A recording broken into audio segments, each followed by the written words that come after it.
Israel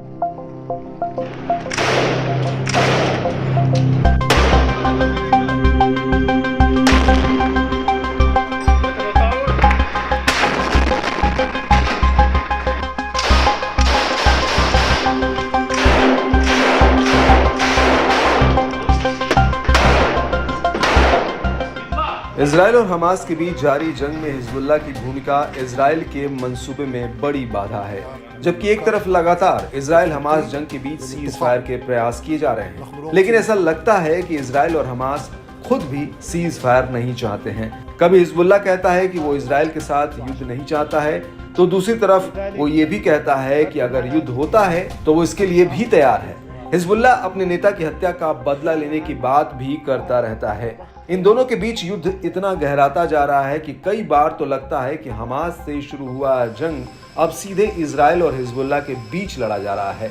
ईरानी नेता से लेकर हिजबुल्लाह नेता तक की मौत में जहां ये दोनों इजराइल पर सवाल खड़े कर रहे हैं, उसका बदला लेने की बात कर रहे हैं, वहीं इजराइल भी अमेरिकी मदद के जरिए ताबड़तोड़ हमले कर रहा है। एक तरफ जहां सीज फायर की चर्चा तेज है, उस बीच हिजबुल्लाह की एक प्रतिक्रिया इस प्रयास पर पानी फेरती हुई दिख रही है। दरअसल हिजबुल्लाह ने एक बार फिर अपने वरिष्ठ कमांडर की हत्या को लेकर इजराइल के खिलाफ जवाबी कार्रवाई करने के अपने प्रण पर जोर दिया है। हिजबुल्लाह के उप महासचिव शेख नईम कासिम ने लेबनान के एक टेलीविजन को दिए इंटरव्यू में कहा कि जवाबी कार्रवाई एक निर्णय है और ये निर्णय ईश्वर की इच्छा से होगा।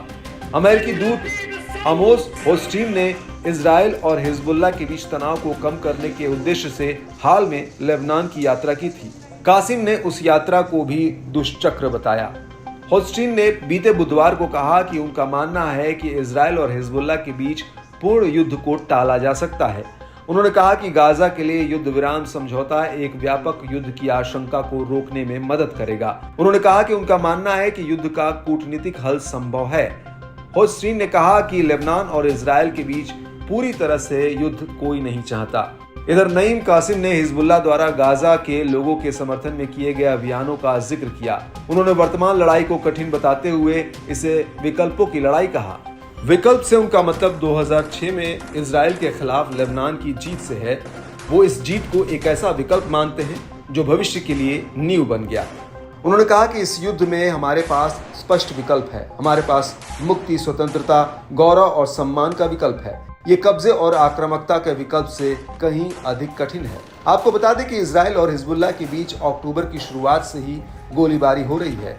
इधर गाजा के समर्थकों ने तब तक जवाबी हमले जारी रखने की कसम खाई है जब तक इजरायली सरकार गाजा पर अपना हमला जारी रखेगी।